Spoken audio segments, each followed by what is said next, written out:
ओम नमः शिवाय। स्कंद पुराण में आज आगे की कथा।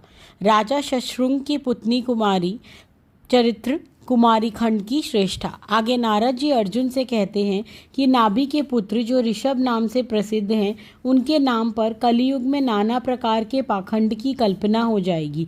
उन्हीं ऋषभ जी के पुत्र भरत हुए और भरत के पुत्र शशृंग के 8 पुत्र हुए और एक कुमारी कन्या हुई। कन्या का मुख बकरी की आकृति के समान था। ऐसा होना आश्चर्ययुक्त था। उसका कारण था कि महिसागर तट पर स्तंभ तीरथ के समीप एक प्रदेश में एक बकरी अपने झुंड से भटक गई और प्यास से पीड़ित हो लता के जाल में फंसकर मृत्यु को प्राप्त हो गई। कुछ समय बाद उसका धड़ टूटकर महिसागर संगम में गिर पड़ा। उस तीर्थ के प्रभाव से बकरी सिंहल देश में राजा शशृंग की पुत्री हुई, परंतु मुंह बकरी का ही रह गया। राजा शशृंग संतानहीन थे, अतः पुत्री उन्हें 100 पुत्रों से भी अधिक प्रिय थी। किंतु उसका मुख देखकर राजा अपनी रानियों सहित बहुत दुखी हुए। जब वह कन्या बड़ी हुई तो दर्पण में उसने खुद को देखा और उसे पूर्व जन्म का स्मरण हो आया।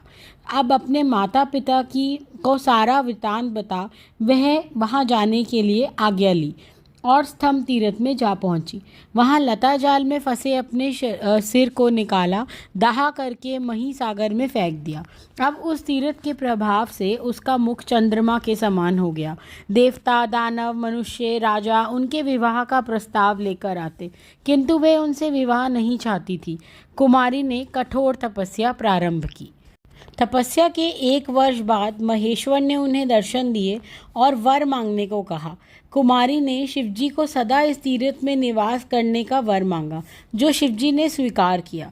जहां उसने बकरी का सर का दाह किया था, वहीं वक्रेश्वर शिवलिंग की स्थापना की गई। यह सुन स्वास्तिक नामक नागराज सर के बल कुमारी को देखने आया। पृथ्वी विद्रण से वहां स्वास्तिक नाम का कूप हो गया, जो वक्रेश्वर के ईशान कोण में है, जिसे गंगा जी ने अपने जल से भर दिया। जो मनुष्य महिसागर जल में स्नान कर पूजन करता है, उसका मनोरथ पूर्ण होता है।